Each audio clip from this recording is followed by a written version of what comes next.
I'm your host, Darrell Coleman.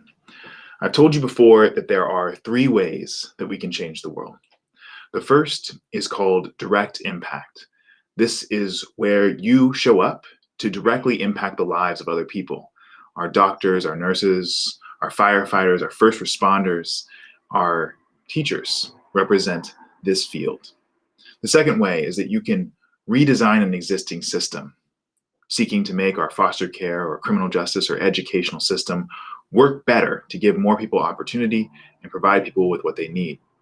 And the third is that you can create a new system altogether, something that competes with the existing systems to show what the merits or the possibilities are for what we have right now. Today on Gratitude Sunday, I want to give thanks to someone who impacted my life in a way that she likely has no idea of. And this is a person who represents the first way, direct impact to its core, to its fullest. I want to give thanks this Gratitude Sunday to Mrs. Janet Knight, or Mrs. Knight, whom I have the pleasure of having had as my third grade teacher. Mrs. Knight, I want to talk to you a little bit about some of the ways that you impacted my life over the years, and I expect that this is an unexpected message to you, but I think it's important that you receive it. I remember when I was in your classroom, there was something that would happen. It would be something would fall in the classroom, or maybe you would call my name. And I often had a joke response that I would use. So you'd call out to me, and I would say, "It wasn't me," whatever it was, right? Which was something that you would usually laugh at the time, and which felt like an inside joke between the two of us. Between that and your caring presence and your calm demeanor, I felt a real bond with you in the classroom.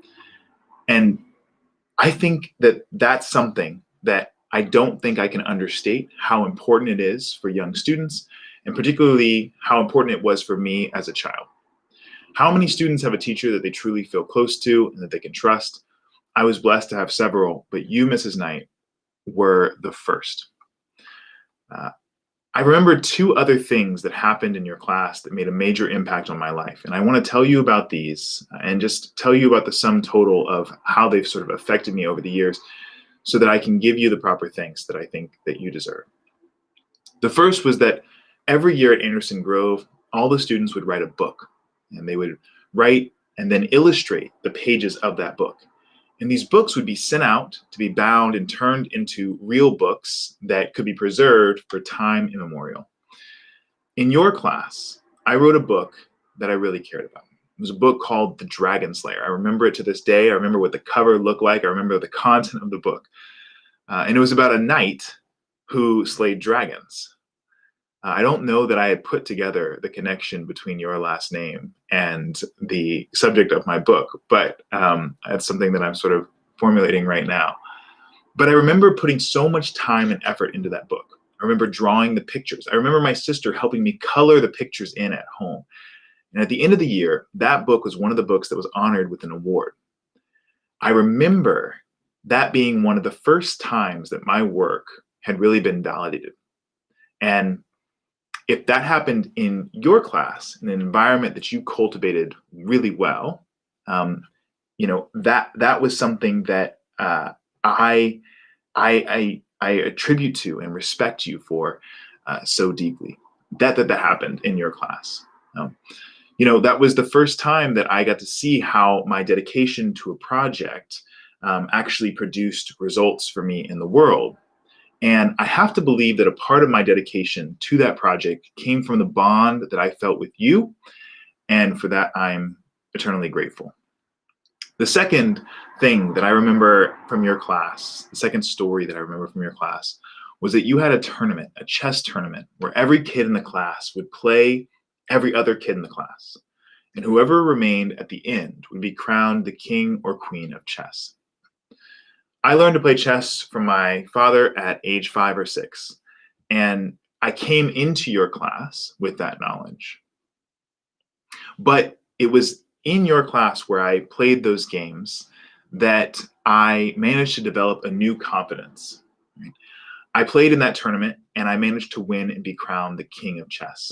And to this day, I still play chess. And in fact, I'm currently locked in a bi-coastal digital chess game competition with one of my best friends from college. But what I want to say is how that competition that you enabled affected me.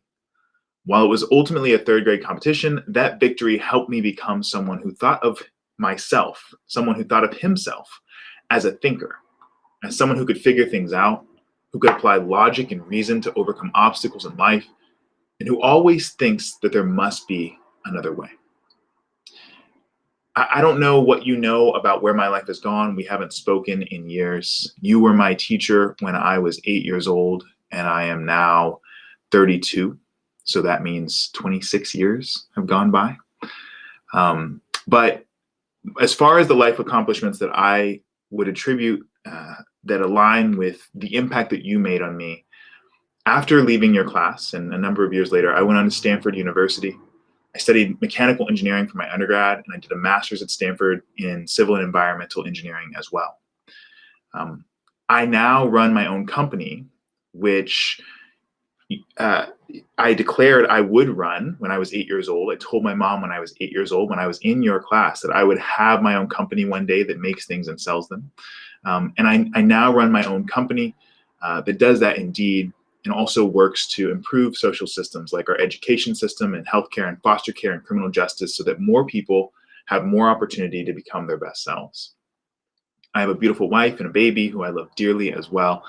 And so that's just by way of an update to you. But I just want to thank you for the impact that you made on my life, for your teachings and for your bond that you forged with me at a young age that allowed those events to take root within me. I think it is so rare for people to have this sort of connection with someone else in their life. So rare for us, for students, to have this connection with their teachers, or maybe it's just rare for us to express it. But I think it is one of the most formidable, fundamental, foundational elements to our lives and to affecting who we become. So much of what happened in your class gave me the foundation of confidence to believe that I could go on to become my best self, as detailed by the stories I just told you. And I wanted to reach out and just let you know that I really do appreciate everything that you gave. I think of you often, and I'm probably representative of the hundreds, if not thousands, of other kids that you impacted and who never said thank you directly, but who one way or another feel the impact that your love and your dedication had on their lives. So that's my message for you. Thank you, Mrs. Janet Knight, for everything that you did for me as my third grade teacher. 26 years later, I want to give thanks to you for helping set up the life that I have now. And I hope that you feel the impact that you had, not just on me, but on the other students that you were able to work with over the years. All right, that is what I have today on this episode of Social Impact Live, a series where I talk about what we need to be doing or what we can be doing to make the world around us a better place, and on Sundays where I give thanks to someone who impacted my life. I'll be back tomorrow with another episode, and I'll just end this again by saying thank you, Mrs. Knight, for everything.